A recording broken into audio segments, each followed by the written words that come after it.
The flames had almost died out when I saw the fifth shadow. It moved just beyond the circle of light, tall, still, watching. And the worst part was, there were only 4 of us left. Every fall, my friends and I had this small tradition, a bonfire deep in the woods behind Miller S. Creek. We'd been doing it since high school. Nothing fancy, just beer, music, and stories, while the air turned cold and the leaves crunched under our boots. This year felt different, though. Maybe because it had been 5 years since we'd all been together. Everyone had jobs now, responsibilities, people waiting for them. But somehow, we all said yes to one more night. There was me, Ethan, then Ryan, the loud one, who never shut up about his camping gear.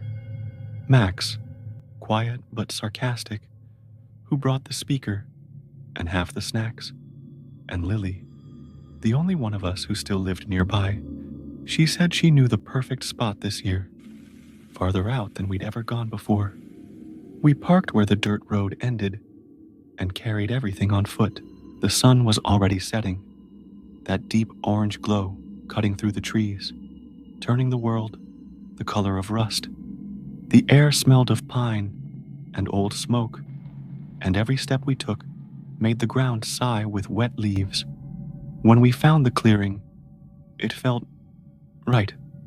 A perfect circle of bare earth, surrounded by trees that leaned in just enough to muffle the wind. It was beautiful, in a lonely kind of way. We built the fire, and the night slowly wrapped around us. The flames painted our faces gold and orange.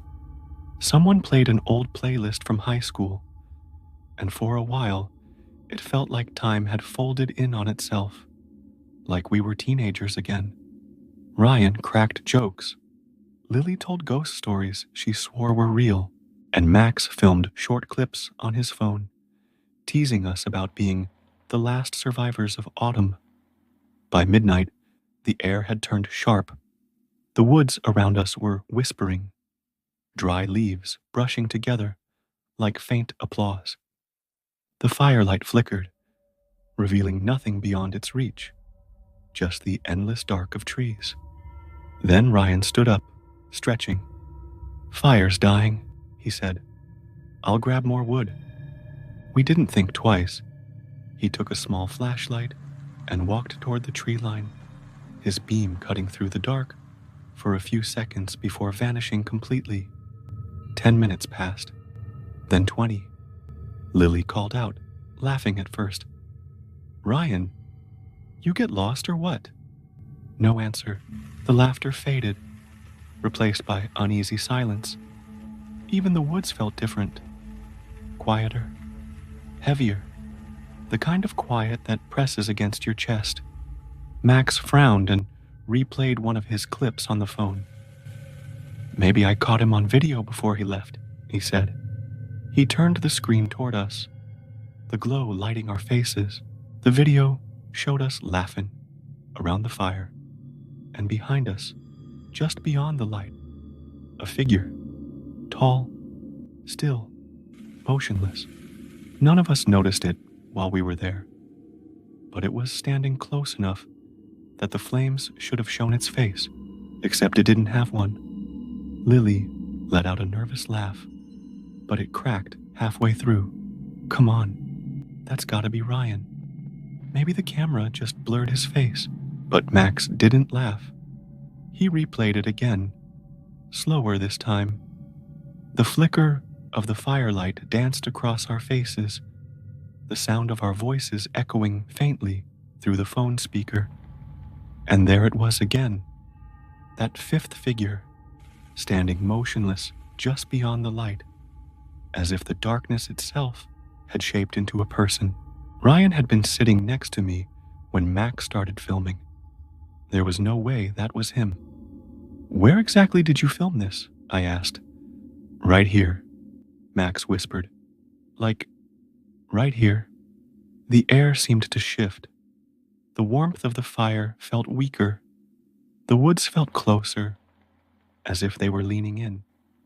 "Okay," I said finally, trying to sound steady. "Let's not freak out. He probably just wandered too far." "I'll go look for him." Lily grabbed my sleeve. "Ethan, no. It's pitch black out there." But I couldn't just sit there doing nothing. I took the flashlight and stepped past the firelight into the trees. The woods were alive with small sounds: crunching leaves, the occasional snap of a twig, the soft hum of wind threading through branches. Every beam of my flashlight revealed floating specks of dust and the wet sheen of fallen leaves. "Ryan," I called out. My voice sounded too loud, swallowed immediately by the forest. Nothing. A few minutes later, I found a small clearing with a half-fallen tree. Someone had stacked firewood nearby, neatly, too neatly. I almost called his name again, but something made me stop. There were footprints around the pile, but they weren't clear, like someone had dragged their feet. Some prints were too long, stretched unnaturally deep into the soil. I backed away, the beam shaking in my hand. A low sound drifted through the trees, like a breath exhaled too close to my ear. Then silence. I turned and ran back toward the firelight, my lungs burning from the cold air. When I stumbled into the clearing, Lily and Max were standing, their faces pale. "Where's Ryan?" Lily demanded. "I didn't find him," I said, catching my breath. "But there's something out there." Max lifted his phone again, hands trembling. "While you were gone, I took another clip." He showed me the video. The camera faced the fire. No one speaking, just the sound of crackling wood. In the background, the dark tree line looked like a wall of black.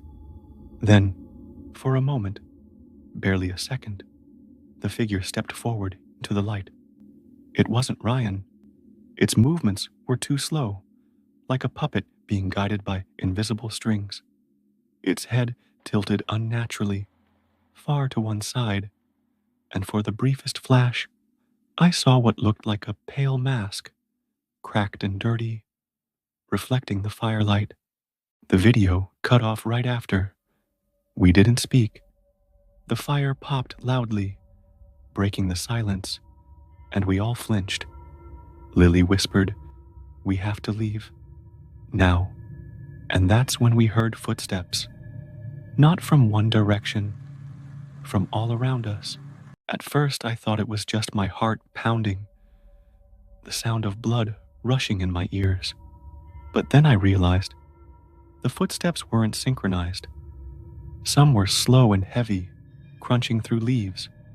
Others were faint, dragging.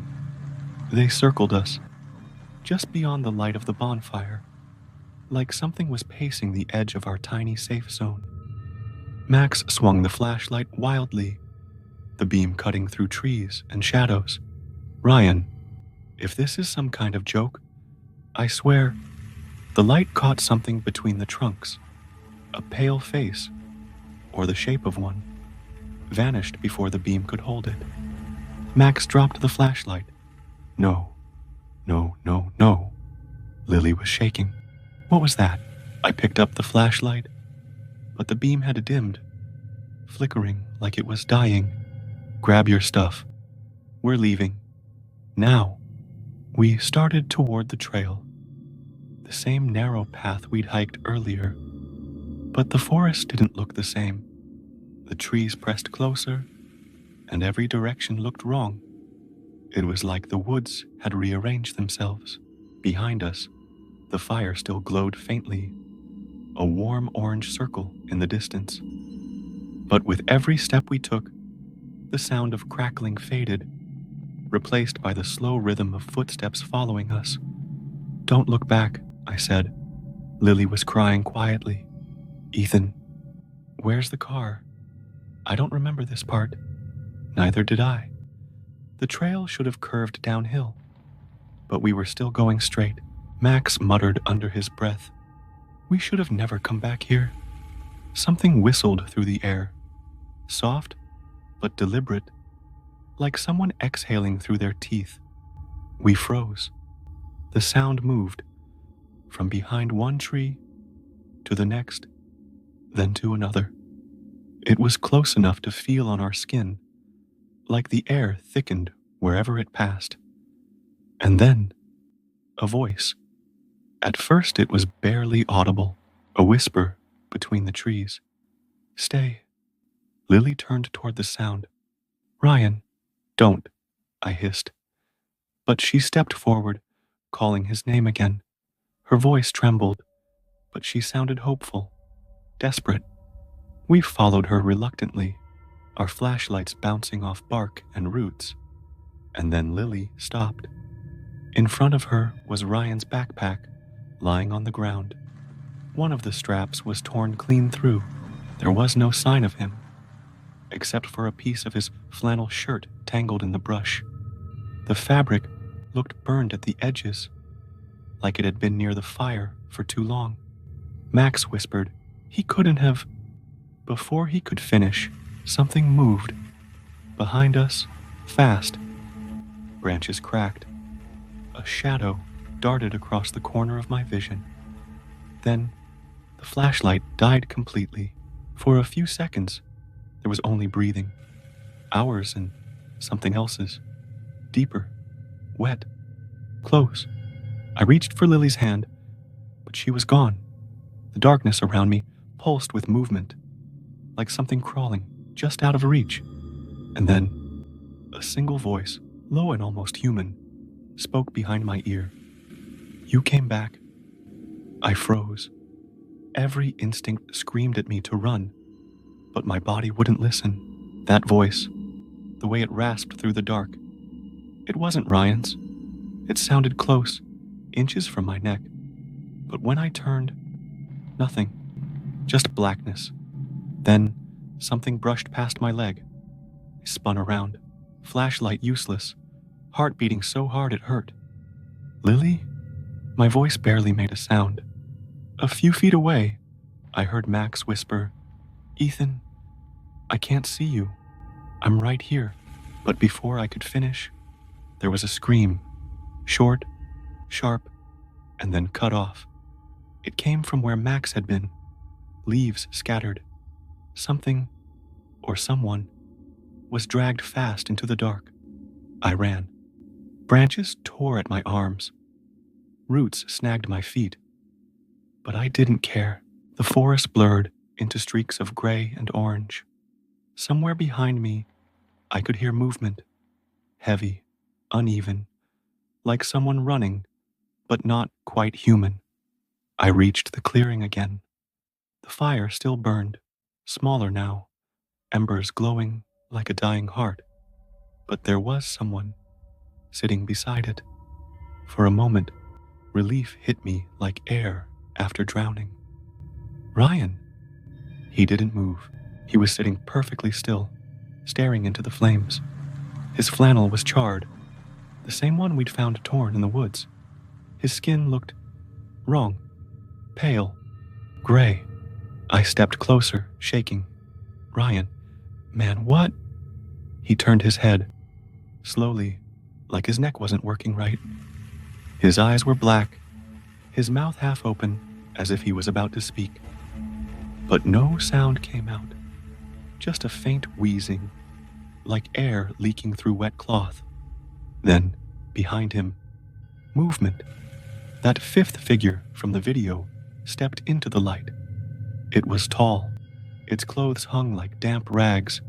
Its face, if it even had one, was blurred, melting in and out of focus like heat above asphalt. It leaned toward Ryan, one hand on his shoulder, and Ryan smiled, not at me, at it. I stumbled backward, tripping over the log. My head hit the dirt hard enough to blur my vision. By the time I sat up, Ryan and the thing were both standing, side by side, staring down at me.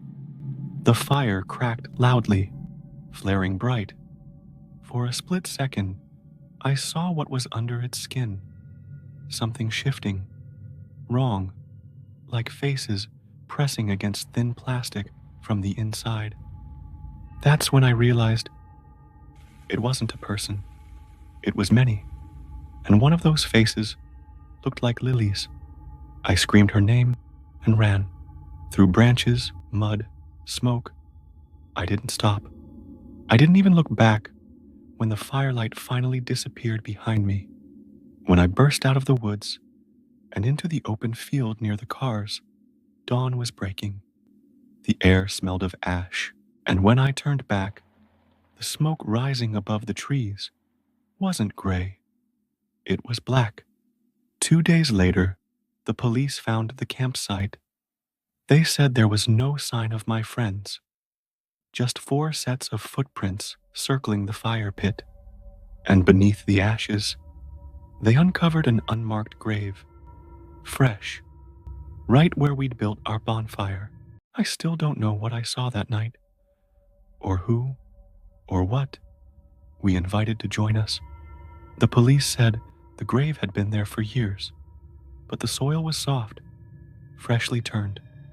They never found the others. Their phones, wallets, even the logs from the fire, all gone, like the forest swallowed everything it didn't want remembered.